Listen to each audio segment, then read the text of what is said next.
हरे कृष्णा। आप सभी का स्वागत है आज के इस संडे फेस्ट क्लास में। VCC जो हमारा मंदिर का साइड है, तो जो ऑनलाइन जुड़े उनके लिए भी उनका ही स्वागत है। उन्होंने सबने अपना पार्टिसिपेट किया है आपका बिजी शेड्यूल में आकर यहाँ पर। तो आज हम चर्चा करते हैं कि कोई कहते कि प्रपंच करते समय परमात्मा कर नहीं सकते, प्रपंच करे या परमात्मा करे। किसी का बहुत जनों के अंदर एक क्वेश्चन रहता है, प्रपंच मतलब जो हमारा घरदार है, फैमिली लाइफ है, वो करते समय हम ये कर सकते हैं क्या? परमार्थ मतलब आध्यात्मिक जो कार्य है वो हम कर सकते हैं क्या? तो यह प्रश्न बहुत जगह पे आता है। आम्ही तर काय प्रपंच वाले है, परमात्मा थोड़ी होणार आम्हाला, टाइम थोड़ा भेटतो। तो ऐसा कहाँ पर भी भगवान भी नहीं कहे कि यार आप प्रपंच छोड़ दो और परमात्मा करो।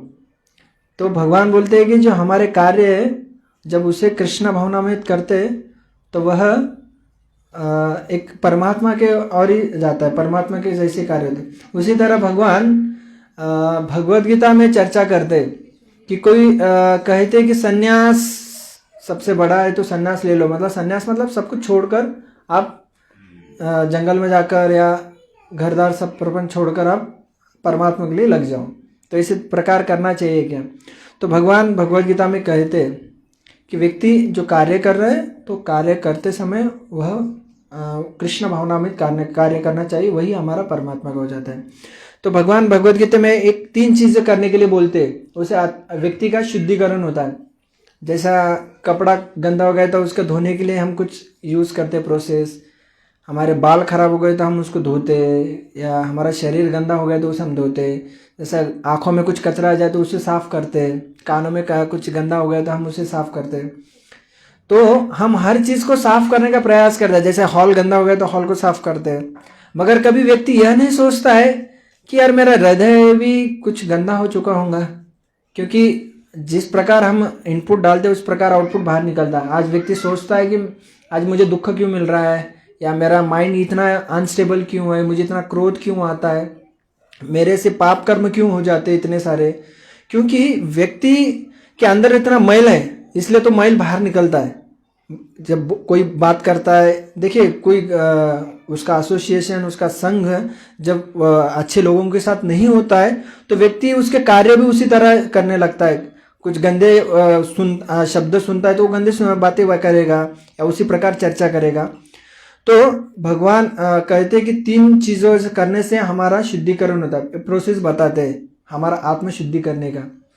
तो 3 चीज़ें हम पढ़ते हैं। भगवद गीता का 18वां अध्याय और 5वां श्लोक है, उसमें भगवान कहते हैं, हम श्लोक पढ़ते हैं।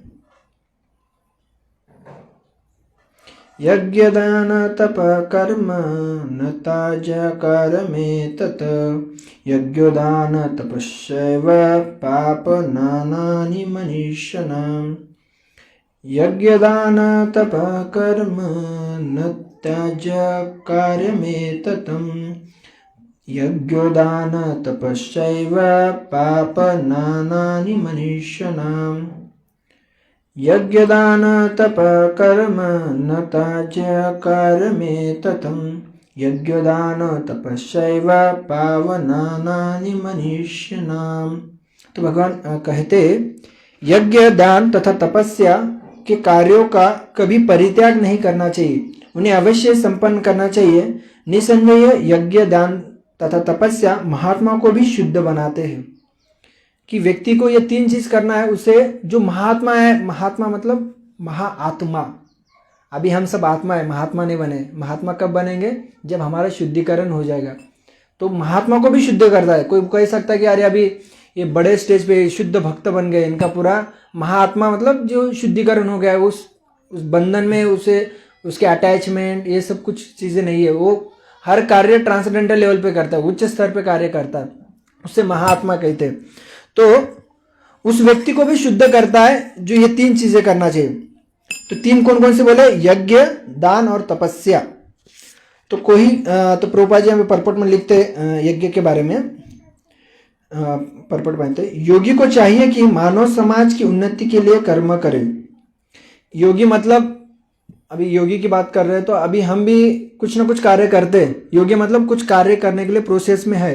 जैसे कोई कॉलेज में तो स्टूडेंट उसके कार्य, अभी कोई सोच सकता है अरे स्टूडेंट कैसे के कार्य उसके कृष्ण भावनान्वित कर सकता है। जो स्टडी कर रहा है वो भगवान की प्रसन्नता के लिए कर रहा है, यह जब सोचेगा तो वह उसका कृष्ण भावनान्वित होता है। तो यहाँ पे प्रभुपाद जी कहते हैं योगियों को चाहिए कि वो मानव समाज की उन्नति के लिए कर्म करें। तो मानव समाज की उन्नति मतलब कुछ उस स्टेज से हम आगे कुछ बढ़े। जैसा अभी हम कुछ कार्य करते तो कार्य से हमारा अधोगति नहीं होना चाहिए। या कोई कार्य करता है, समझो अभी अभी कुछ चर्चा चल रहा था कि कोरोना ने कि वायरस किसने तो बनाया है, तो उस प्रकार से कार्य मानव उन्नति के लिए नहीं है, तो वह सब मानव को कुछ हानि पहुंचाने का उस तरह का कार्य है। तो हमें हमारे कार्य ऐसे करना चाहिए, हमारे कार्य से दूसरे का कुछ तो ऊपर बनना चाहिए। जैसे कोई उस प्रकार सोचकर कोई दान करता है कि किसी को कपड़ा देता है या किसी को ठंडी बज रहा है, तो ठीक है वो एक है। दूसरा उसकी उन्नति के लिए कार्य करना चाहिए। मतलब यदि किसी को हम भक्ति दे या किसी को भगवान का हरिनाम के बारे में बताए तो उसके जीवन में वह उन्नति हो रहा है, वो भौतिक देह के बारे में सोच रहा है। जब ये छोड़कर वो ऊपर आता है उसे मानव उन्नति कहते हैं। मानव उन्नति मतलब हम देह के बारे में ना सोचकर हम हमारे आत्मा के बारे में सोचे, हम हमारे जो रियल आइडेंटिटी है, जो हमारा जो जब तक हमें हमारा रियल आइडेंटिटी मतलब हमारा जो स्वभाव है, जैसा जब तक हमें पता नहीं चलता कि हम मानव है तब तक हम मानव के जैसे कार्य नहीं करेंगे, नहीं तो प्राणी के जैसे हो जाएगा। जैसा तब तक हमारे पता नहीं चलेगा हम आत्मा है तब तक हम आत्मा के लेवल पे कार्य नहीं करेंगे, हम शरीर के ऊपर ही काम करेंगे। तो ऐसे कार्य करना चाहिए, उसे व्यक्ति का मानव उन्नति होना चाहिए। तो मानव उन्नति मतलब उसमें कुछ तो बदलाव आना चाहिए, उसे भगवान की भक्ति के बारे में पता चलना चाहिए। तो उसी प्रकार यहाँ पे प्रभुपाद जी कह रहे हैं ये हमारे भी कार्य जो है उसे ऊपर आने के लिए, हमारी जो सोच है उसे हम ऊपर बढ़ने के लिए हमारे कार्य होना चाहिए। तो मनुष्य को आध्यात्मिक जीवन तक ऊपर उठाने के लिए उन्हें संस्कार पवित्र कर्म है। तो आध्यात्मिक जीवन तक ऊपर उठाने, जब हमारे आध्यात्मिक जीवन में ऊपर उठना मतलब भगवान के प्रति हमारा श्रद्धा, जैसा आत्मा है तो हमारा आत्मा का जो कार्य है वो करना है, तो उसके हमें संस्कार दिए जाते हैं कि हमें किस प्रकार अभी भगवान की हमें भक्ति करना है।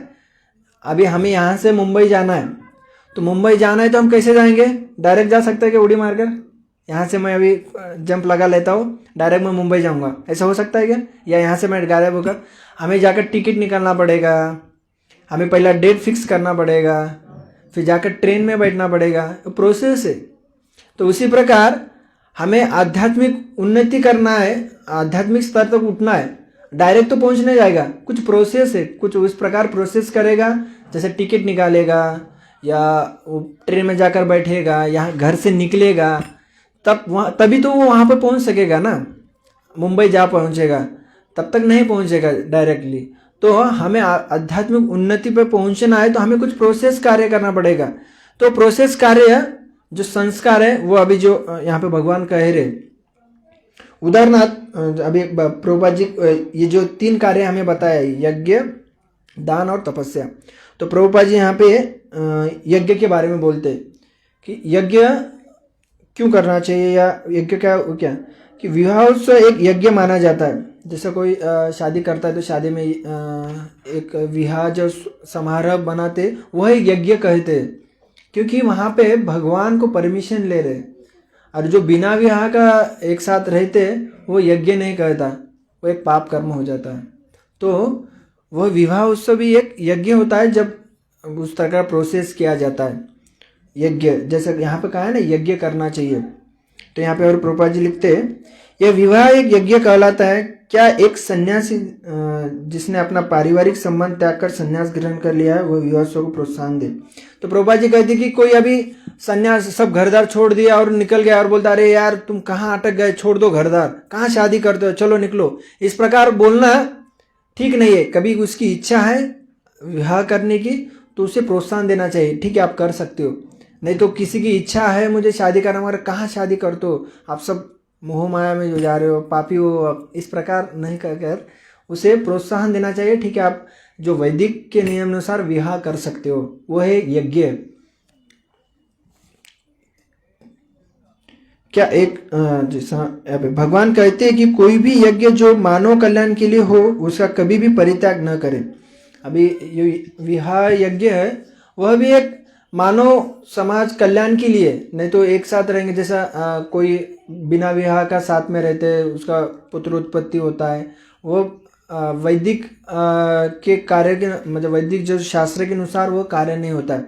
जब परमिशन लेते हैं भगवान को प्रसन्नता, भगवान से परमिशन लेकर जब विवाह करते हैं वो पुत्र आता है तो वो एक मानव कल्याण ही है, क्योंकि हम उस जो हमारा पुत्र रहेगा उसे हम भक्त बनाएंगे, उसे भक्त बनाना चाहिए, वही मेन परिवार का उद्देश्य है। सिर्फ पुत्र उत्पत्ति करना सबसे बड़ा चीज़ नहीं है, तो हम उसे भक्त बनाना वो सबसे महत्व का है।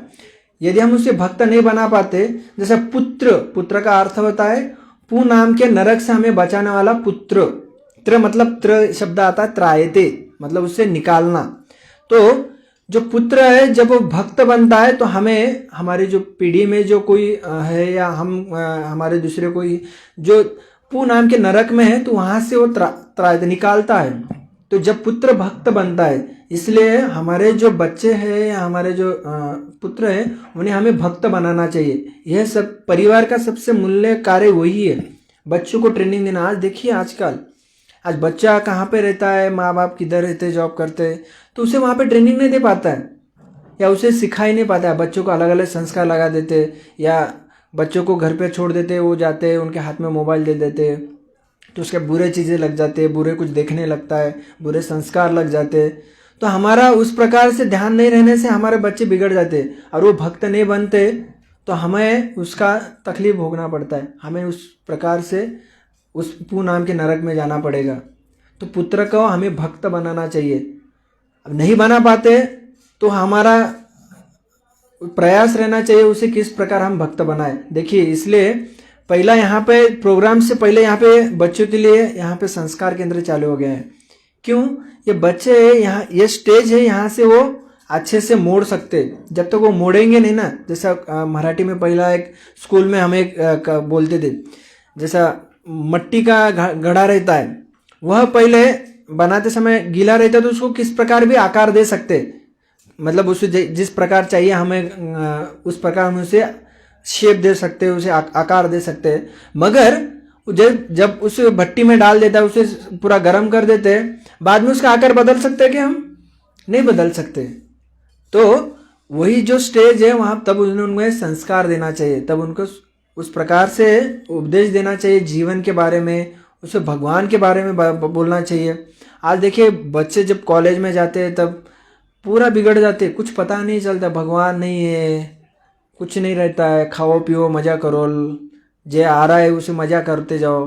तो उस प्रकार व्यक्ति सोचता है, तो उसे उस प्रकार नहीं कर तो नहीं तो हमारे पुत्रों को उपदेश देना चाहिए, उनको भगवान के बारे में बताना, उन्हें भक्त बनाने का प्रयास करना चाहिए, तो तभी वो पूर्ण होगा।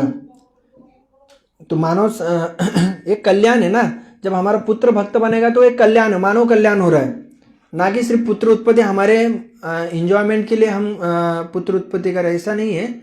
तो उसे भक्त बनाने के इस उद्देश्य से हमें पुत्र को उत्पत्ति करना चाहिए।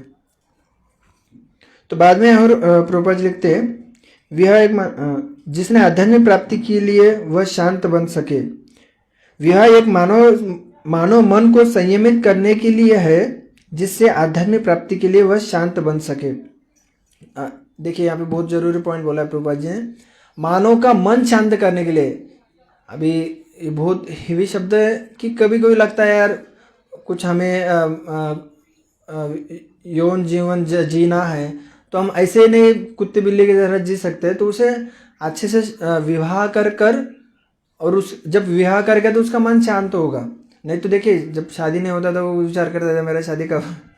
तो अभी कुछ दिनों पहले एक यहाँ का चंद्रा का एक व्यक्ति आया, वो बोल रहा था कि मेरा एक फ्रेंड है, वो कंटिन्यू बोलता है मेरा शादी नहीं हो रहा है, शादी नहीं हो रहा है, शादी नहीं हो रहा है। उसको मैं बोलता हूँ यहाँ पर मंदिर में आओ तो वो नहीं आता, नहीं मुझे क्या है ना, जब तक वो उसका कुछ तो जब वो शादी हो जाता है तो शांत हो जाता है व्यक्ति, चलो अभी सब कुछ है मेरा, अभी मैं भगवान का कर सकता हूँ। तो इसलिए प्रभुपाद जी यहाँ पे यह कह रहे हैं। तो बाद में हाँ सन्यासियों को भी चाहिए कि वह विवाह यज्ञ में संतुष्ट अधिकांश मनुष्य के लिए करे। सन्यासियों को चाहिए कि स्त्रिया का संग न करे, लेकिन उनका अर्थ यह नहीं है कि जो व्यक्ति अभी जीवन की निम्न अवस्थाओं है, अर्थात जो तरुण है, वह विवाह यज्ञ में पत्नी न स्वीकार करके सारे यज्ञ परमेश्वर को प्राप्ति के लिए है। जो यज्ञ करते हो परमेश्वर को प्राप्ति के लिए है, अतः वह निम्नत अवस्थाओं में यज्ञों का परित्याग नहीं करना चाहिए।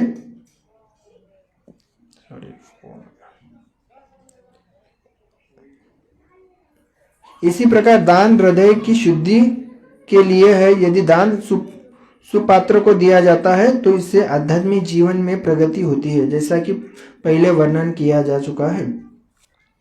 तो यहाँ पर जो यज्ञ की बात कर रहे हैं, तो यज्ञ तो उस प्रकार तो हो गया, एक विवाह यज्ञ है, बाद में अलग अलग हम यज्ञ देखते।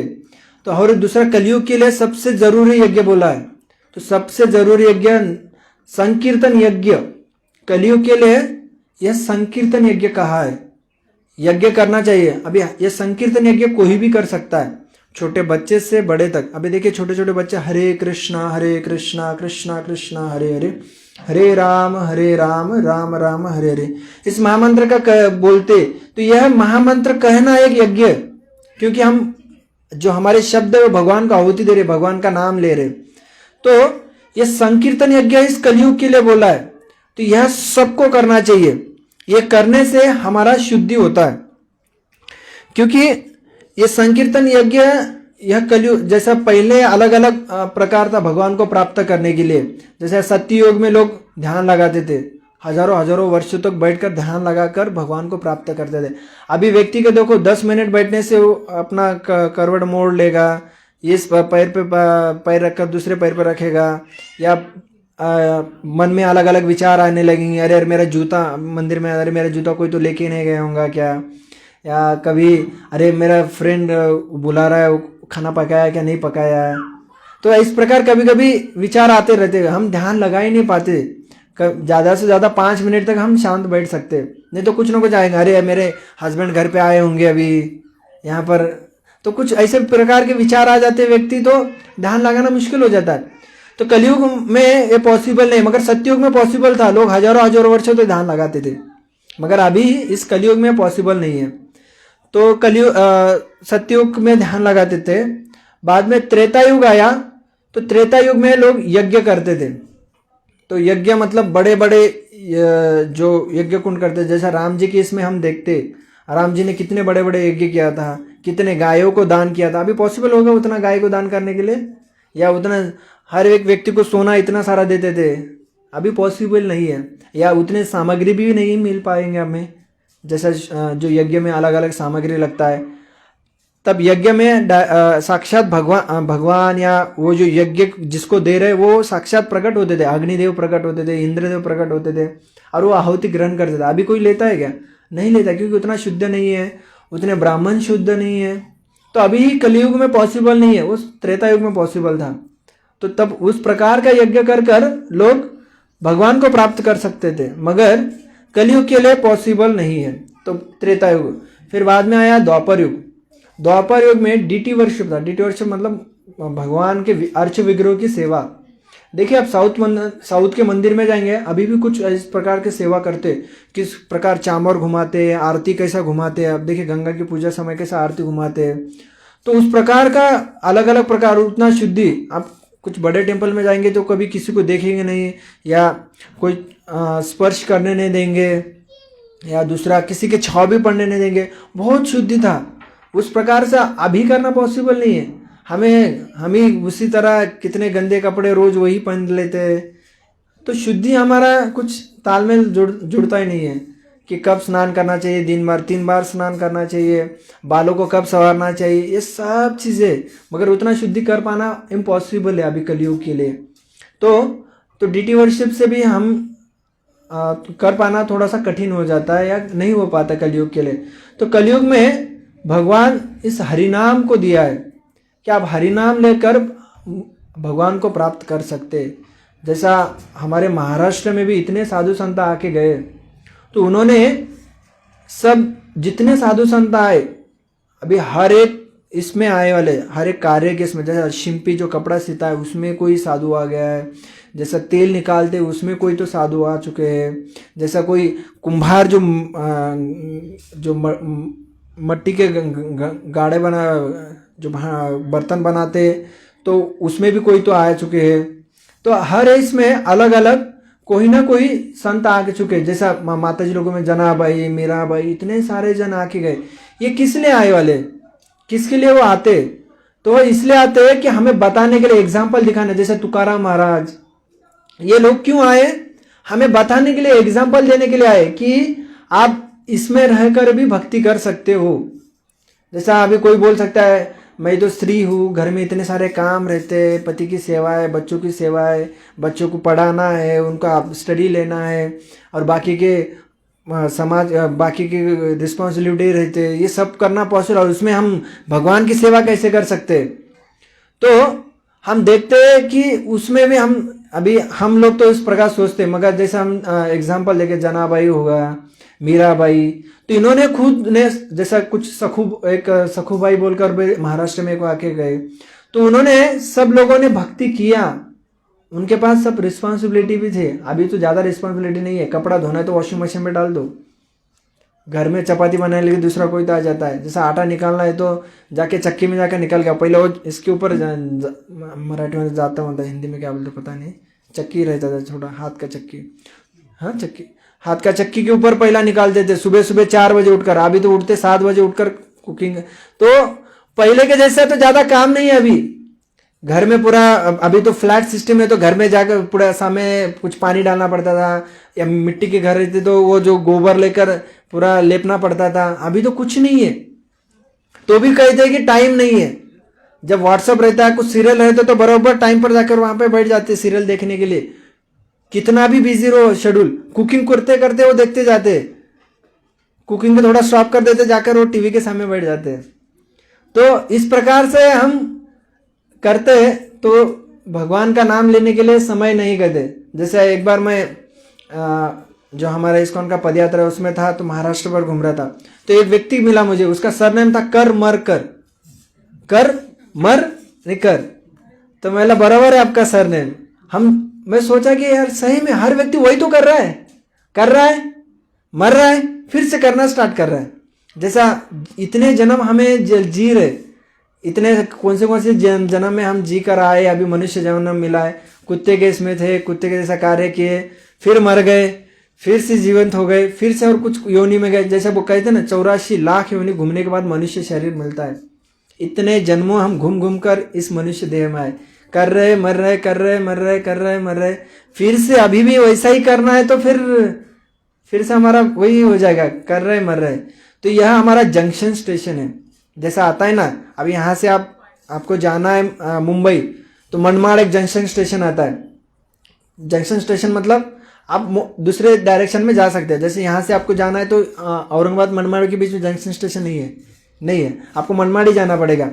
तो जंक्शन स्टेशन मतलब वहाँ से आप मोड़ सकते हैं, आप इधर भी जा सकते हैं, जैसे भुसावल या दिल्ली ऊपर भी जा सकते हैं, या उड़ीसा बंगाल उधर जा सकते हैं, या इधर आप साउथ में भी जा सकते हो, उधर सोलापुर उस साइड पे जा सकते हो। वो जंक्शन स्टेशन है, वहां से मोड़ सकते हैं। यहाँ से आप डायरेक्ट मतलब जाना पॉसिबल नहीं होगा। तो उसी प्रकार जितने हम 84 लाख योनि घूमे, वहां से हमारे प्यूरिफिकेशन होने पर आना इम्पॉसिबल है। क्योंकि देखिए ना, अभी कुत्तों को हम कितना भगवत गीता सुना है, वो सुनेगा क्या? उसको बोलो अरे यार तू मत आना, उस घर पे मत जाओ खाने के लिए, वो तुरंत जाएगा। उसके अंदर वो यह नहीं है, वो सुन नहीं पाएगा या वो भक्ति नहीं कर पाएंगे। और उसे बोलेंगे चलो हरे नाम बोल, नहीं बोल पाएगा। तो मनुष्य के लिए वो क्वालिटी दिया है, वो समझ सकता है। कहते हैं ना कि मनुष्य और प्राणी में क्या फर्क है?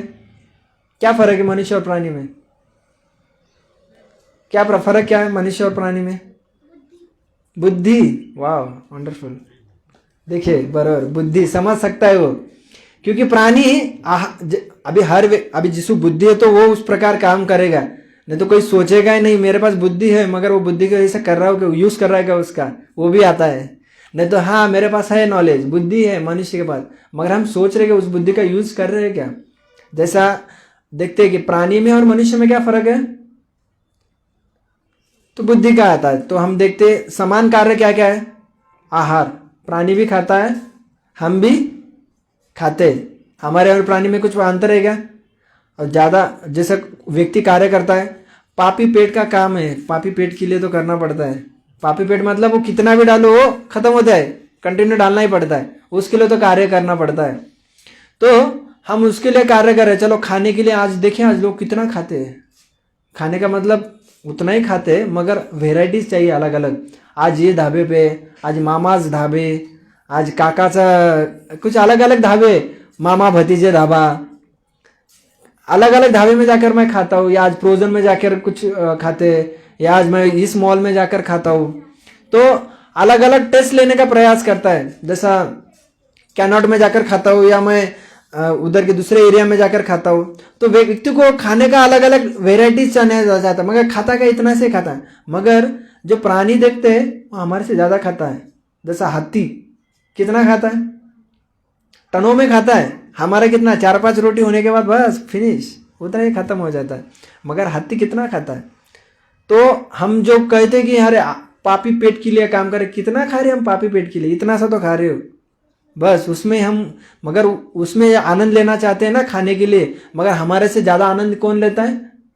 प्राणी लेता है, वो हाथी लेता है। कितना टनों में खाता है, इंजॉयमेंट कर रहा है ना खाकर। हम कितना खाते, गुलाब जामुन खाना बहुत पसंद है, कितना खाएगा खा के आदमी? बस 2-4, कोई खा लेगा, 30 खा लेगा, 40 खाएगा, 50 खाएगा, 100 खाएगा, बस 20 में भी खत्म हो जाता है। कितना भूख है उसका खा के, आनंद कितना ले पाएगा? लिमिट है आनंद का भी, हर चीज़ का लिमिट है, उसको रेगुलेटेड रहने से ये कर, ठीक है वो तो अलग पार्ट है। तो यह आहार हम आनंद नहीं ले पाते उसमें ज़्यादा। बाद में निद्रा, सोने का, कितना सोते हैं? सो के आदमी 1 दिन 2 दिन महीना भर सो पाएगा? 4 दिन सो पाएगा? नहीं सो पाएगा। अरे लोग सोने के लिए गोली खाते, लोगों को नींद नहीं आता रात भर, तो गोली चालू कर देते सोने के लिए। और प्राणी हमारे से ज़्यादा सोता है। अभी जो अश्वल है, तो अश्वल कितना दिन सोता है पता है? 6 महीना सोता है वो, 6 महीना उसकी नींद है। नींद का एंजॉयमेंट कौन कर रहा है? हम कर रहे ज़्यादा क्या? प्राणी कर रहा है ना। तो हमारे से ज़्यादा एंजॉयमेंट सोने का वो करता है। अभी दूसरा आता है आहार, निद्रा, भय। प्रोटेक्शन के लिए हम बड़े बड़े बंगले बनाते हैं, सीसीटीवी कैमरा, इतने सारे गन्स, घर में इतना प्रोटेक्शन रहना चाहिए, 1 डोर 2 डोर 3 डोर, हम प्रोटेक्शन के लिए इतने बड़े बड़े ताला, सीसीटीवी कैमरे लगाते हैं। और प्राणी की रक्षा कोई करता है क्या? वो खुद की रक्षा खुद करता है। बिल्ली क्या उसके साथ प्रोटेक्शन रखती है क्या? नहीं, अभी मेरे साथ 2-4 ऐसे बॉडीगार्ड रख लेती हूँ, क्योंकि मुझे कुत्ता आएगा मारेगा, नहीं कर पाते है ना। वो खुद की रक्षा खुद करती है, हर एक प्राणी खुद की रक्षा खुद करता है।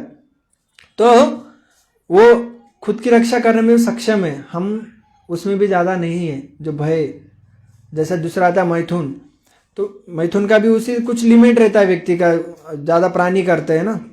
तो ये सब चीज़ें हम उसे लिमिट में ही करते, इसलिए कहा गया प्राणी का योनि है वो भोग योनि है। भोग योनि मतलब उसमें व्यक्ति इंजॉयमेंट कर सकता है। जिसको खाने की ज़्यादा इच्छा है, मनुष्य जीवन में ज़्यादा खाने की इच्छा है, तो बाद में अगले जन्म में वो उस प्रकार के शरीर में जाएगा, वहाँ पे ज़्यादा खाते ही रहेगा। कोई द्वेषी है तो वो सांप की इसमें जाएगा, कोई किसी को ज़्यादा घृणा करता है, द्वेषी करता है, तो वो सांप की इसमें जाता है। या किसी को ज़्यादा सोने का इच्छा रहता है, मुझे सोना है, तो उस प्रकार के योनि में जाता है। किसी को मारना है, किसी को फाड़ना है, किसी का झगड़ा करना है, तो कुत्ते बिल्ली की इसमें जाता है। तो इसी प्रकार हमारे से ज़्यादा वो इंजॉयमेंट करते आहार भय में। तो भगवान कहते हैं ये जीवन मिला है हमें, भगवान की प्राप्ति के लिए मिला है, ये जंक्शन स्टेशन है, हमें इससे और निकलना है या पुनः और वो करते रहना है। जन्म मृत्यु जरा व्याधि दुख दोषानुदर्शनम, हर समय हम दुख भोग रहे, ये जन्म से वो जन्म में, वो जन्म से वो जन्म में। मगर हमें इससे छुटकारा पाना है या फिर से अटक जाना है। तो छुटकारा पाना है तो जंक्शन स्टेशन है हमारा, ट्रेन चेंज कर दो। तो ट्रेन चेंज करने के लिए हमें यहाँ मनुष्य जीवन में एक चांस मिलता है, मगर प्राणी की योनि में नहीं मिलता है। तो हमें उसका लाभ लेना चाहिए। और हम इतने भाग्यशाली है कि हम इस भारत में जन्म लिए, बहुत भाग्यवान जीव। हम भाग्यवान हैं, इसलिए हम यहाँ पर इस भारत भूमि में जन्म लिए। देखिए हमें भगवान का हरिनाम बचपन से सुनने आया है, भगवान के बारे में बताया जाता है, इतना सात्विक वातावरण है, इसलिए हम बहुत भाग्यशाली है। तो हमारा इस भाग्य है, तो इस भाग्य का भी हमें लाभ लेना चाहिए। नहीं हम भाग्यशाली है, भाग्यशाली अभी मैं कुछ नहीं करता हूँ। जैसा कोई बोला नहीं मुझे अभी अच्छी यूनिवर्सिटी में मुझे एडमिशन मिल गया, तो मैं अभी क्या करता हूँ, मैं स्टडी नहीं करता हूँ ना। नहीं मुझे अच्छे कॉलेज में एडमिशन मिल गया, मुझे अच्छे कॉलेज में एडमिशन मिल गया, ऐसे बोल के चलेगा क्या? नहीं, तो उसे एडमिशन तो मिल गया, मगर उसका लाभ ले रहे हो क्या, स्टडी कर रहे हो क्या, वो महत्वपूर्ण है। तो उसे उस स्टडी कर ये करना चाहिए। तो कलयुग के लिए यह संकीर्तन बोला है, बहुत जन्माचे आपण बहुत जन्म से हम ये हमारी सुकृति है, तो इसलिए हमें भगवान पसंद आते हैं या हमें हरिनाम पसंद आता है। और ये हरिनाम सबसे महत्वपूर्ण है कलयुग के लिए। और ये यज्ञ जब ये करेंगे तो हमारे कलमश दूर हो जाएंगे। जैसा झाड़ू, अभी रूम गंदा हो गया तो हम झाड़ने से क्या होगा, क्लीन हो जाएगा। जब क्लीन हो गया तो हम अच्छे से बैठ पाएंगे, कुछ कर पाएंगे। तो हमारा हृदय भी बहुत सारा गंदा हो चुका है, तो उससे निकालना है। तो हमें इस संकीर्तन को करना चाहिए, हरिनाम को करना चाहिए। जब इसे करेंगे तो हमारा मन शुद्ध हो जाएगा। दूसरा आता है, यज्ञ हो गया, अभी दान। दान किस लिए करना चाहिए? तो यहाँ पे प्रभुपाद जी एक बार एक जगह पे लिखे हैं, जो व्यक्ति कृष्ण भावनामृत को प्राप्त होता है उसे इस भय से अर्थोपार्जन बंद नहीं करना चाहिए। कोई अभी हम कह रहे हैं ना कि कोई अभी सोचता है अभी चलो मैं कृष्ण भावनामृत होगा, मैं अभी काम करना बंद कर देता हूँ। क्या पैसा मुंह में आया है? पैसा से हमें ज़्यादा आसक्ति बढ़ जाता है, ये बढ़ जाता है। कुछ सोचते मुंह में आया मैं ज़्यादा ये करूँगा नहीं, तो मतलब जो जहाँ से पैसा आ रहा है उसे बंद नहीं करना चाहिए। प्रभुपाद जी यहाँ पे कहते कि यदि कोई कार्य करके कमाए धन को कृष्ण भावनामृत में लगाता है तो उसे चाहिए कि वह डर कर या वह सोच कर कि ऐसे कार्य कष्टप्रद है। मतलब कोई सोच, उसे अपने जो कार्य है उससे धन आ रहा है, वो धन भगवान की सेवा में लगाना चाहिए। जब वो लगाएगा, और कभी कभी लगता है कि नहीं मैं अभी धन कमाने से मुझे कार्य बहुत कठिनाई लग रहा है, बहुत कठिन हो रहा है, चलो मैं अभी छोड़ देता हूँ। जैसे कोई कंपनी में काम कर रहा है, कंपनी में मुझे बहुत काम करना पड़ता है इतने सारे पैसे के लिए, मैं अभी क्या कंपनी को छोड़ देता हूँ, मस्त बैठ कर मैं आराम से भगवान का नाम लेता हूँ। ऐसा चलेगा क्या? नहीं। तो कार्य तो करना है, और कार्य करके जो धन आएगा उसे भगवान की सेवा में लगाना है। अभी भगवान की जैसा कपड़ा गंदा हो गया तो हम क्या करते हैं, उसे धोते। शरीर गंदा हो गया तो शरीर को धोते। जो पैसा जो आता है ना, तो उसके साथ बहुत सारे रिएक्शन भी आते हैं, कर्म आते हैं। क्योंकि वो पैसा, अभी जैसा कोई दुकान चला रहा है, वो कुछ वस्तु दे रहा है, तो वो जो पैसा है तो उसके साथ उसके कर्म भी आते, तो उसको शुद्ध करना बहुत जरूरी है। तो दान किस प्रकार करना शास्त्र में बताया है। जो हमारा जो इनकम है उसमें से 50% दान देना चाहिए, और उसमें फिर कुछ परसेंट हमारे लिए सेविंग रखना चाहिए, कुछ परिवार को रखना चाहिए। तो इसी प्रकार हमें भगवान को दान देने से हमारा पैसा, हमारा शुद्धि होता है। यहाँ पे शुद्धि की बात बोल रहे, शुद्ध व्यक्ति को होना है तो 3 चीज करना चाहिए। एक यज्ञ, दूसरा दान। दान करना बहुत जरूरी है। और एक कलयुग के लिए इसमें हम इतने सारे रिएक्शंस आते हैं। हमारा जो धन है वो सतोगुणी नहीं है, रजोगुणी, तमोगुणी, कितने कितने परेशानी से हमें यह पैसा आता है। तो इसे हमें भगवान की सेवा में लगाना चाहिए। अभी सबको अपॉर्चुनिटी है, अभी हमारा मंदिर बन रहा है तो उसके हम सेवा में लगा सकते हैं। और ये मानव कल्याण के लिए अभी दान भी कहाँ देना चाहिए वो भी इम्पोर्टेंट है। अभी मैं दान देता हूँ। एक बार क्या हो रहा, मैं कंपनी जाता था तो रास्ते में एक व्यक्ति बैठता था, मैं उसे क्या करता था रोज, यार चलो यार बैठा है भीख मांग रहा है, तो 1 रुपये 5 रुपये रोज देता था। रोज देखा एक दिन मैं रात को सेकंड शिफ्ट करके आ रहा था, तो उसे देखा उसने फूकनी फूक रहा था, फूकनी मतलब सिगरेट फूक रहा था। तो मैंने सोचा यार मैं ये गरीब लगता है इसलिए मैं रोज 5 रुपये देता हूँ, तो ये क्या करता है, उसका वो पैसा वो लेकर फूकनी फूक रहा है। तो मैं उसे पूछा, बोला अरे आप तो सिगरेट फूक रहे हो, मैं तो रोज आपको देता हूँ। बोले हाँ थोड़ा ज़्यादा पैसा आ जाता तो मैं पी लेता हूँ। बोले तो अभी यहाँ मुझे तब पता चला यार मैं कहाँ पे दान दे रहा हूँ, उससे तो मुझे ज़्यादा ये मिलेगा, रिएक्शन मिलेगा। तो दान कहाँ देना चाहिए वो भी हमें पता चाहिए। किसी को मैं चलो यार कोई आया चलो मैं दे देता हूँ, मगर उससे हमें फायदा होगा, मानव कल्याण का कुछ हो रहा है क्या कार्य, तो वो सोचना चाहिए। जहाँ पर मानव कल्याण हो रहा है वहाँ पे हमें दान देना चाहिए। तो जैसा अभी कुछ मंदिर, अभी हमारा मंदिर बन रहा है, तो यह मानव कल्याण के लिए है कि नहीं है? कैसे? अभी यहाँ पे कितने सारे भक्त आएंगे, उन्हें सबको प्रसाद दिया जाएगा, उन्हें यहाँ पे भगवान का दर्शन होगा, भगवान की कथा सुनाई जाएगी। और देखिए लोग कहाँ पर जाते हैं, लोग ज़्यादा से ज़्यादा लोग अभी प्रोजन मॉल में क्यों जाते लोग? कोई खरीदी करने ज़्यादा नहीं, रोज रोज खरीदी थोड़ी करने जाता है महीने में, वो सिर्फ बोलते चलो घूम के आते। कहाँ घूम के आते? जरा प्रोजन में घूम के आते, वहाँ पे देखते क्या सुविधा है ना, वहाँ पे थोड़े लाइटिंग्स है, थोड़ा सा बैठने के लिए जगह है, थोड़ा फार ऐसे घूम कर आते, इसलिए लगता है। तो उसी प्रकार ये मंदिर में घूमने का स्टेशन, अरे चलो यार थोड़ा सा यहाँ पे रेस्टोरेंट भी है, थोड़ा सा मंदिर भगवान का दर्शन भी हो जाएगा, थोड़ा सा गार्डन है वहाँ पे जाके बैठ भी जाएंगे, चलो बच्चों को खेलने के लिए मिलेगा। उस प्रकार लोग आएंगे तो आने से उनको क्या एक सत्व गुण आता। अभी एक व्यक्ति अभी जस्ट आया था मेरे पास, वो आया और मेरे साथ कुछ बात किया, तो वो बोल रहा था सही में कि मुझे आया तो अभी मुझे थोड़ा सा शांति लग रहा है, बोले थोड़ा मन हल्का हल्का लग रहा है। सही में होता है, हम रेगुलर आते हैं, रेगुलर होता है तो हमें लगता है चलो रेगुलर हो जाता है, मगर जो व्यक्ति नया नया आता है और जब वो एक्सपीरियंस करता है ना वो चीजें, तो उसको लगता है यार मेरा मन थोड़ा हल्का हो गया। अभी मैं आने से थोड़ा सा लेट हो गया, उनके साथ चर्चा कर रहा था, तो बोले महाराज मैं यहाँ पर आया तो मेरा मन थोड़ा हल्का हो गया, नहीं तो बहुत परेशान लग रहा था, बहुत फ्रस्ट्रेट लग रहा था अभी आपसे बात किया तो उसी प्रकार ये मंदिर में उसी प्रकार है, जहाँ पे आएंगे तो वाइब्रेशंस रहते, साउंड वाइब्रेशन बहुत इंपॉर्टेंट है। जैसे कॉलेज में जाने के बाद बच्चों को वो कॉलेज के जैसे बर्ताव करने लगता है, उसे जैसा रैगिंग होता है, किसी की मजा उड़ाते कॉलेज में, तो व्यक्ति उस प्रकार से उस संघ में रहता है कॉलेज में, उसे भी लगता है मैं भी कुछ करूं, मैं भी अभी एक थापड़ मारे तो 10 लोग जाके उसको मारेंगे, क्योंकि उस संघ में है ना, उस वाइब्रेशन उस तरह के कॉलेज के। जैसे प्रोजन मॉल में गए तो उसे अलग प्रकार का आता है, अरे कुछ तो खरीदी करूं मैं। शॉपिंग मॉल में जाने के बाद लगता है कुछ ना कुछ तो लूं मैं, नहीं तो जाकर देख के तो आएगा, पैसा रहने नहीं है मगर कुछ जाकर मैं टी शर्ट तो देख के आता हूँ, बाद में लेंगे कभी। तो उस प्रकार उसको उस प्रकार का वाइब्रेशन है।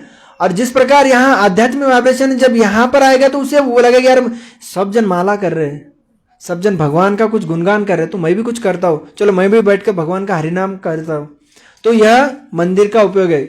इसलिए हम यहाँ पर कुछ सेवा करते हैं तो मानव कल्याण हो रहा है, और मानव कल्याण के साथ हमारा भी कल्याण हो रहा है। हमारे लिए भी कुछ ऐसा प्लेस बन रहा है, हम यहाँ पर आके कुछ आध्यात्मिक कार्य कर सकते हैं। घर में रहने देखिए हर व्यक्ति का अनुभव है, हफ्ता भर इतना कार्य करता है, जब वो मंदिर में उसको हफ्ता भर, जो बाहर का व्यक्ति है तो वो ये सोचता है संडे कब मिलेगा, संडे मिलने से मैं ज़्यादा सोऊंगा या पिक्चर देखूंगा या मैं कहाँ तो घूमने जाऊंगा।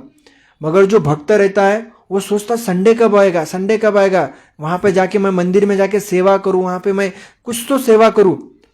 मैं जब जॉब करता था मैं तो एक ही रहता था, संडे कब आएगा, संडे आने से क्या मुझे मंदिर में जाकर सेवा करने मिलेगा, वहाँ पे जाकर कथा सुनने मिलेगा, वहाँ पे जाके कीर्तन करने मिलेगा। ये एक इच्छा से संडे के लिए इतना ये रहता था, ये क्योंकि वहाँ पर प्लेस है, वहाँ पे अभी हम आकर हमारा भी कल्याण कर रहे और दूसरों को भी कल्याण होता है। इसलिए दान कहाँ पर देना चाहिए, जहाँ पर मानव कल्याण हो रहा है। अभी कोई बोल सकता है चलो यार कोई गरीब दिख रहा है, उसे जैसे 7 हिल पुल के नीचे या कौन से पुल के नीचे बैठा है तो चलो मैं इसको मदद करता हूँ, मगर वो पैसा ठीक है करना चाहिए, मगर वो पैसा लेकर क्या कर रहा है वो भी इम्पोर्टेंट है। जैसा ये तो एक उदाहरण मैंने कहा, एक ऐसे ही मैं एक जगह पे रुका था, एक बच्चा था तो खुद वाइटनर लेता था, वाइटनर का नशा करता था। तो मुझे खुद बोला, एक दिन ऐसे ही मैं बैठा था, आई थिंक मेरा गाड़ी पंचर हो गया था, मैं पंचर की दुकान पे बैठा था, पंचर ये कर रहा था, तो एक बच्चा आ गया मेरे सामने, भीख मांग रहा था। तो मैं उसे बोला इधर आ, बोला क्या कहाँ पे रहता है, उसको पूछा, बोले हाँ मेरा घर यहाँ पे मुकुंदवाड़ी में है, मगर अभी हम इसके पुल के नीचे रहते हैं, जैसा 7 हिल के पुल के नीचे रहते हैं। बोला मतलब अच्छा क्या करते हो, बोले स्कूल बिल में कुछ नहीं जाता हूँ, ऐसे पैसा मांगता हूँ। तो फिर बाद में वो पंचर वाला मुझे बता रहा है, बोले महाराज ये बच्चा है ना, बोले ऐसे ही भीख मांगता है, पैसा जमा करता है और वाइटनर लेता है और उसका नशा करता है।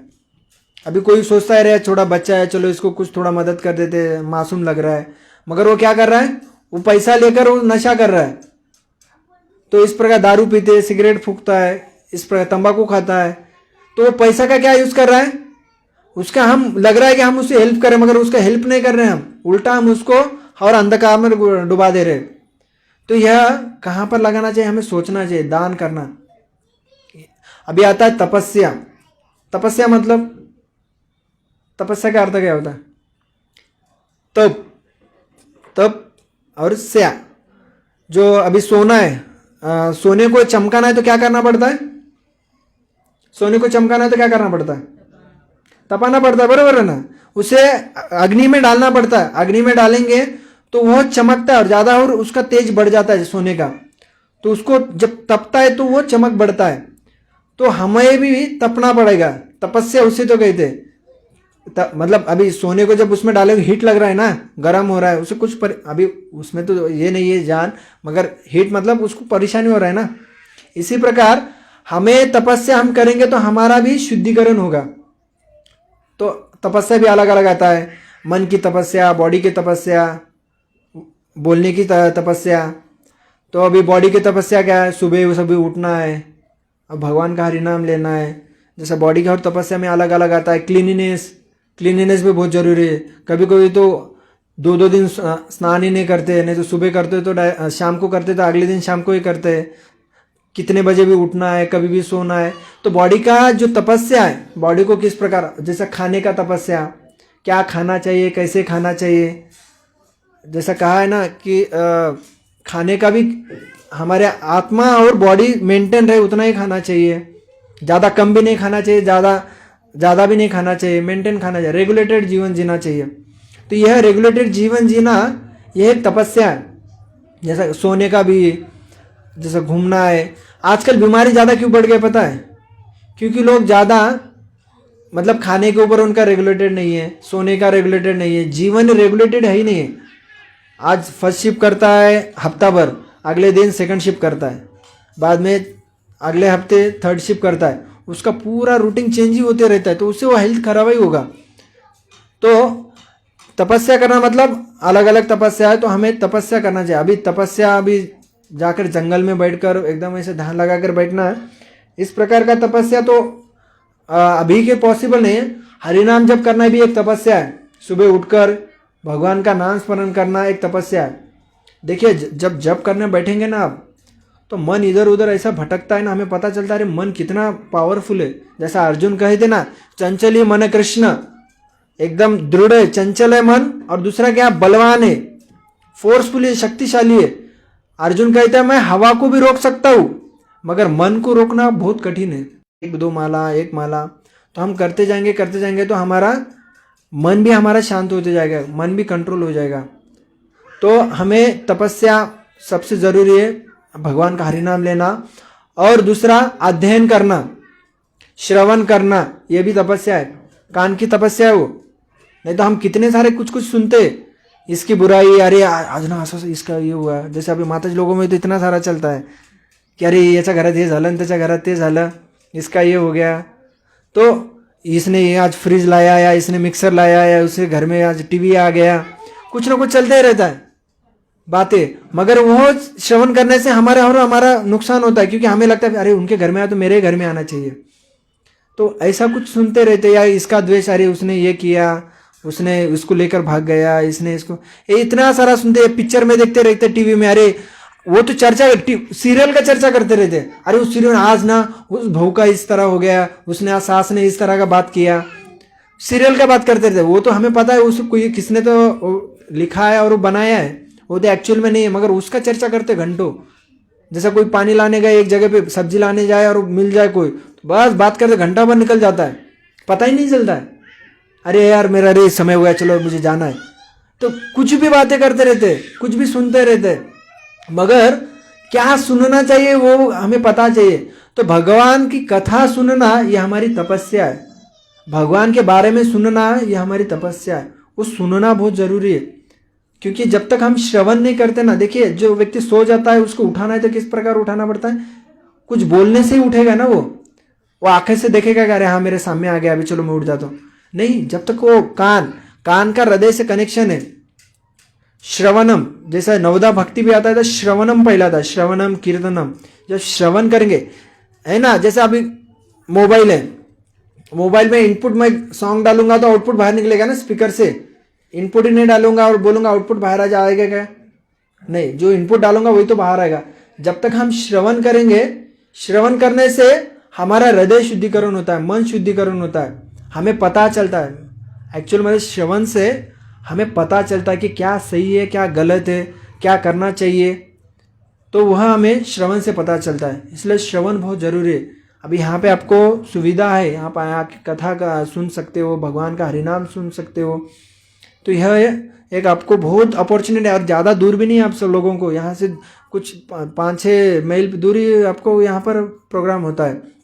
तो आप श्रवण करना बहुत जरूरी है। आंखों से भी हम भगवान को देख सकते हैं, भगवान का चित्र देख सकते हैं, नहीं तो कितने सारे कुछ कुछ देखते रहते हैं। जैसे अभी किसी को मोबाइल टीवी का आदत है तो अभी डायरेक्ट तो नहीं जाएगा, मगर कुछ हमारे अच्छे जैसा प्रभुपाद लीला अमृत का अभय चरण बोलकर सीरियल है, उसे हम देख सकते हैं, या भगवान के कुछ कथा है, लेक्चर्स है, ड्रामा है, उसे देख सकते हैं।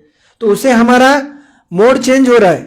हम कुछ पहला गलत देखते थे, कुछ गलत ये कर सुनते थे, मगर हम अच्छे इसमें लगाते पहला, तो एक एक करने से हमारे इसमें कंट्रोल आया। देखने की इच्छा है, देखो ना, मगर अच्छा देखो, भगवान की कथा का सुनो, देखते हुए सुनो, या कुछ ड्रामा है उसे देख सकते हो, है ना। ये सब हम देखेंगे तो हमारे शुद्धिकरण होता है, कुछ हमें ये नहीं होता है। तपस्या है, वो मन भटकेगा, कभी अच्छा देखते समय तुरंत कुछ गलत आ जाता है, फिर अभी वहाँ पे हमारा बहुत तपस्या होता है, देखूँ या नहीं देखूँ हमारे हाथ में। तो उसे तो एक तपस्या है आँखों का भी है। जैसे खाने का हमने कहा कि प्रसाद खाना चाहिए, भगवान को भोग लगाकर ही प्रसाद ग्रहण करना चाहिए, क्योंकि प्रसाद बहुत जरूरी है। प्रसाद खाना, प्रसाद प्रभु के साक्षात दर्शन, प्रसाद प्रभु के साक्षात दर्शन, इसलिए हम प्रसाद खा रहे हैं, मतलब भगवान का दर्शन हो रहा है। वो प्रसाद भगवान ने ग्रहण किया है और वो हमें मिल रहा है। क्योंकि देखिए ना, ये सब कुछ किसका है? सब भगवान का है, हमारा है क्या? हम आए खाली हाथ, जाएंगे खाली हाथ ही। तो एक बार एक व्यक्ति एग्जाम्पल बता रहे थे, उनके रिलेटिव में कुछ उनकी नानी या कुछ एक्सपायर हो गई थी, वो स्मशान घाट में गए थे। तो वो जब गए थे तो वहाँ पे उस व्यक्ति को वो घी लगा रहे थे और उसके ऊपर वो कपड़ा पूरा डाल दिए। तो वहाँ का आदमी बोले आप क्यों उसको कपड़ा ये कर रहे हो? बोले वो जलेगा नहीं है, क्योंकि कपड़ा रहता है तो कुछ डिस्ट्रैक्शन आता है ना वो जलने के लिए, बहुत वो ऐसे ही रह जाएगा, नहीं तो देर लगेगा, जलेगा नहीं, पूरा लकड़ी जल जाएगा मगर वो जलेगा नहीं। तो वो वहां पर उनको एक थोड़ा सा थॉट प्रोसेस आया, अरे सही में हम खाली हाथ आ गए, खाली हाथ ही जाएंगे, वहां पे कपड़ा भी लपेटने नहीं सकते, पूरा ऐसे ही, मतलब उस प्रकार उन्होंने विचार किया। थोड़ा एक्सप्लेन कर रहे थे कि वहां पे हम कपड़ा भी उसको लगा रहे थे, अच्छा वाला कपड़ा लगाएंगे उसको, थोड़ा सा, मतलब कपड़ा भी कुछ नहीं है, वहां पे भी डिस्ट्रैक्ट आ रहा है कपड़ा भी हमें, मतलब उस शरीर को जलाने में भी। तो हमारे हाथ कुछ नहीं, खाली हाथ है, खाली हाथ जाने वाले, मगर क्या आने वाले है साथ? जैसा अभी आपको कोई खेती दिया करने के लिए, 1 एकड़ दिया आपको खेती, आप खेती करो वहां पर, अभी खेती आपको करना है, मगर खेती करते समय आपके हाथ में आपको क्या करना है वहां पर? आप ऐसे बंजर भी रख सकते हो, उसमें घास फूस उगा सकते हो, उगेगा ऑटोमेटिक, या उसे अच्छे से क्लीन कर उसमें अच्छे से आप उगा भी सकते हो। क्या उगा सकते हैं?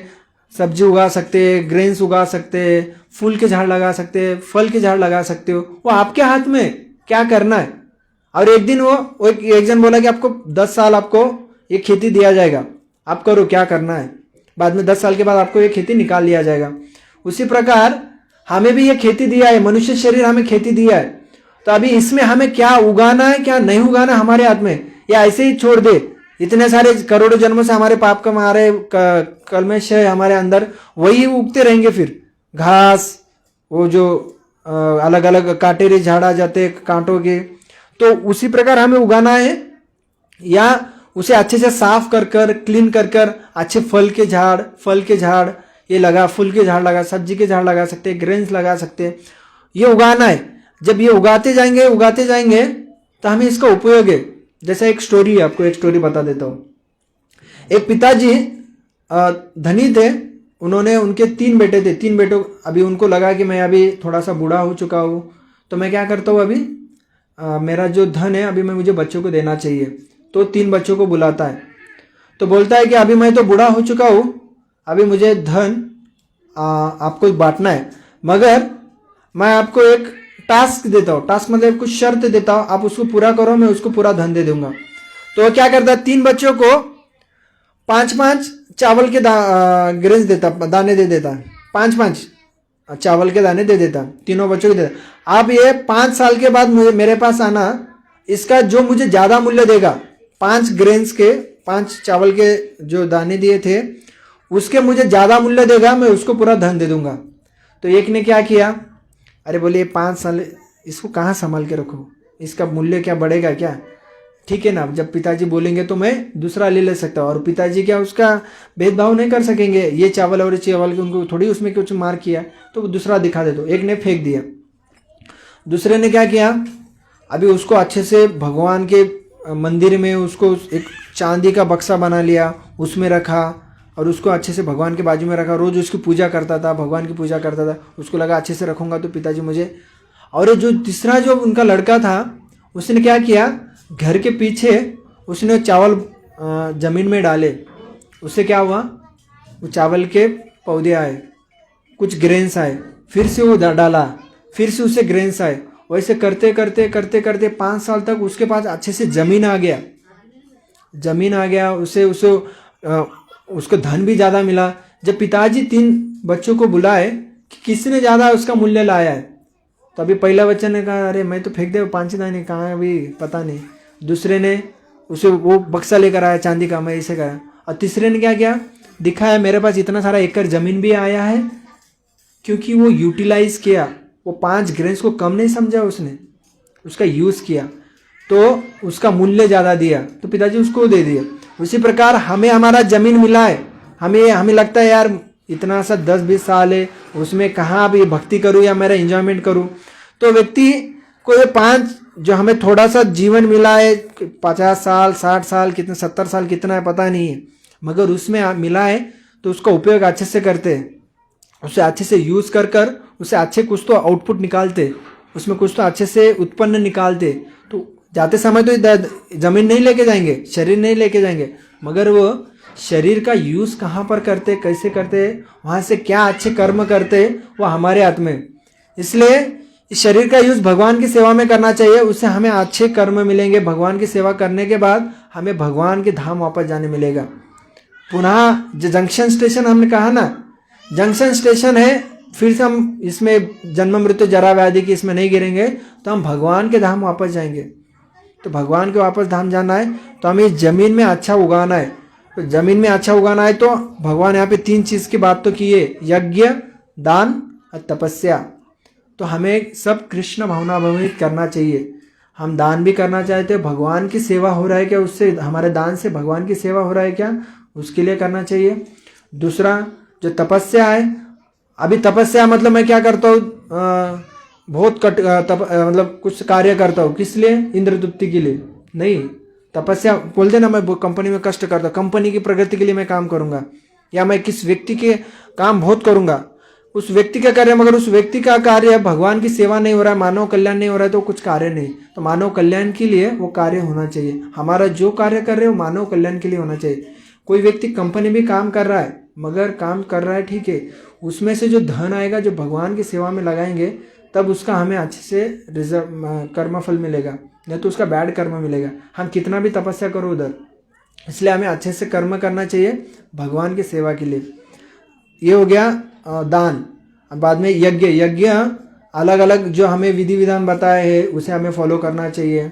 जैसा विवाह यज्ञ है, या जो हमें जिस कार्य से करना चाहिए उस प्रकार करना चाहिए, जो 4 नियम बताए उस प्रकार करना चाहिए। ये करना मतलब यज्ञ है। जब हम कृष्ण भगवान को संतुष्ट करने के लिए जो कार्य करते हैं वह एक यज्ञ है। पुत्र उत्पत्ति करना भी यज्ञ है, कब, वो जो भगवान का भक्त बना है उसको, उस प्रकार। या कुछ हमारा जो बच्चे का संस्कार है उसे करना, वो भी यज्ञ है। क्योंकि हम भगवान को संतुष्ट के लिए जो कार्य करते हैं, भगवान को प्रसन्नता के लिए जो कार्य करते हैं वह यज्ञ है। और कलयुग में बोला है नाम संकीर्तन यज्ञ, यह सबसे जरूरी है, यह हर व्यक्ति को करना चाहिए। ज़्यादा देर समय नहीं लगता हरिनाम करने के लिए। एक माला करने के लिए ज़्यादा से ज़्यादा कितना मिनट लगेगा। किस किसने माला किया है, हरे कृष्ण महामंत्र का जप किसने किया है, वाओ, है ना। भगवान का जप करने के लिए 5 से 10 मिनट लगता है, 5 से 10 मिनट के बीच में लगता है एक माला करने के लिए। और वो माला करने से हमारा शुद्धिकरण होता है, भगवान का नाम लेने से हमारा हृदय शुद्धि होता है।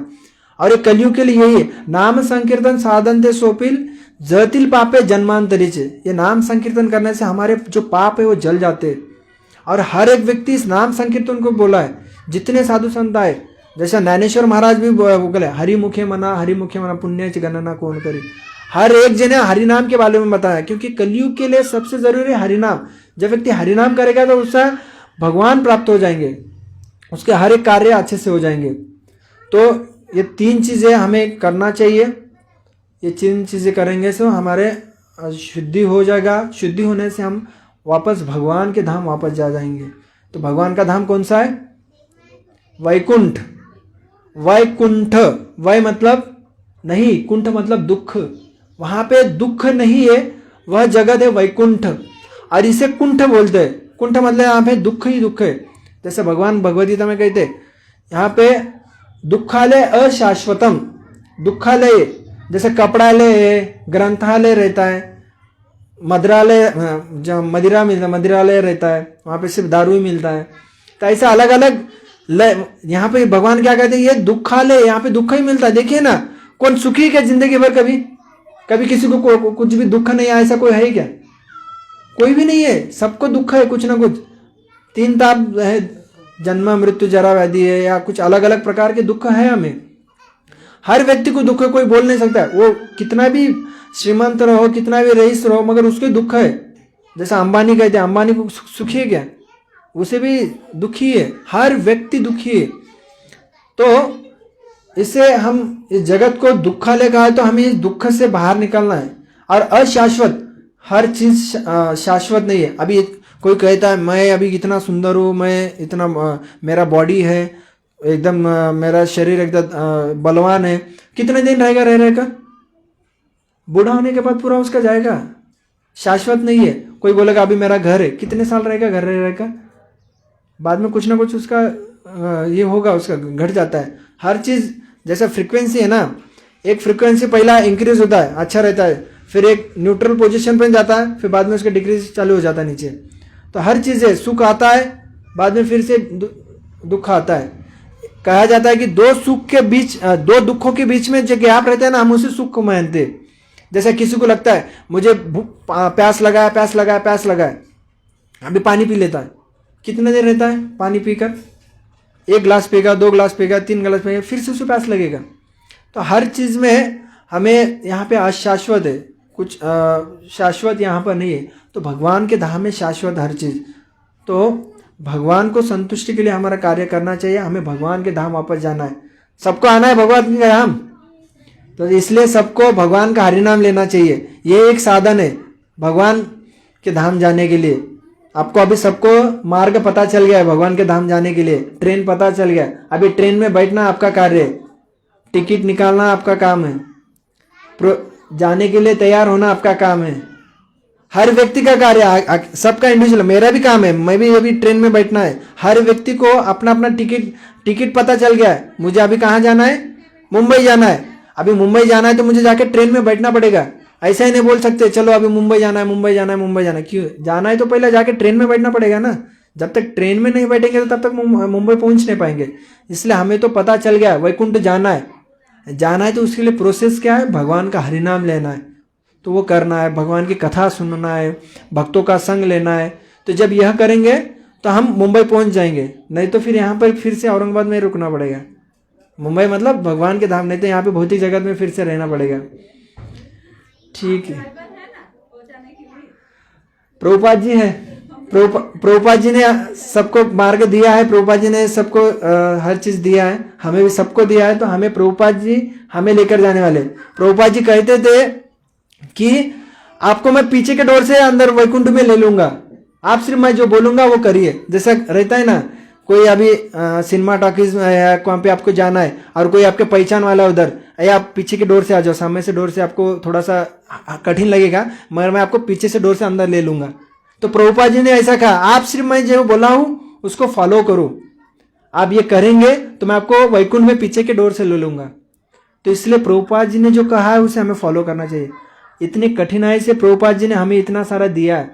70 साल की उम्र में वो अमेरिका में जाकर प्रचार किए, कोई देखिए 70 साल का कोई कुछ कर सकता है क्या? कोई नहीं कर सकता है। अभी लोग बोलते हैं चलो रिटायरमेंट होगा मैं घर पे आराम करूंगा, घर के कुछ टंकी के काम करेंगे, पानी नहीं आ रहा है, नल खराब हो गया या ये हो गया वो हो गया, कुछ ना कुछ चीज़ों में लग जाता है, मानव कल्याण के कार्य में नहीं लगता है। इसलिए मानव कल्याण के कार्य में लगना चाहिए। रिटायरमेंट मतलब मानव कल्याण, हमारे खुद की उन्नति के लिए। चलो यार इतने दिन हम कुछ कर नहीं पाए, अभी देखिए लॉकडाउन का भी एक भक्त है हमारे, उन्होंने लॉकडाउन में पूरा भागवतम पढ़ लिया, लॉकडाउन का यूज़ किया, पन्नाहे प्रभु बोलकर है। तो उन्होंने मुझे कह रहे कि प्रभु जी मेरा लॉकडाउन से भागवतम पढ़ना अच्छा हो गया, अभी कहाँ बाहर जाना नहीं है, घर में टाइम है, और खुद के पास भागवतम सेट भी नहीं था, तो उन्होंने दूसरे से ले लेकर उन्होंने पढ़ा पूरा भागवतम सेट। तो देखिए कर सकते, टाइम है सबके पास। अभी लॉकडाउन में तो बहुत सारा टाइम था, उन्होंने हर व्यक्ति ने किया, उन्होंने भागवतम पढ़ा। तो हमें प्रभुपाद जी की वाणी का जो उन्होंने कहा है प्रोसेस, उस तरह फॉलो करेंगे तो हम तो सही में वैकुंठ जाएंगे। तो प्रभुपाद जी के बारे में आप पढ़िए, उन्होंने जो प्रोसेस बताया है, जो हरिनाम का कीर्तन करना है या भक्तों का संग करना है, बुक्स पढ़ना है, भगवान को भोग लगाकर प्रसाद ग्रहण करना चाहिए, तो इस प्रकार करेंगे तो हम निश्चित ही भगवत धाम जाएंगे। हरे कृष्ण।